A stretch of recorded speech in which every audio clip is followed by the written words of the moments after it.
të dy reformat, edhe reforma zgjedhore dhe reforma administrative e territoriale, në pamjen e parë duket sikur janë dy vija paralele, por ka momente të cilat mbivendosen me njëra tjetrën. Dhe pikërisht kjo situatë zgjedhore që është tani i bashkon pjesa rajonale.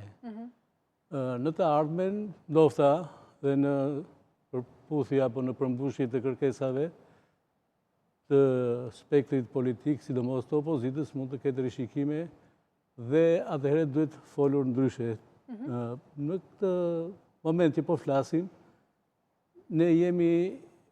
në reformën administrative në një moment i cili ka kaluar fazën e parë atë të dëgjesave me qytetarët në të 12 qarqet e vendit, dhe tani kemi dhe një finale këtu në Tiranë për të shfaqur idet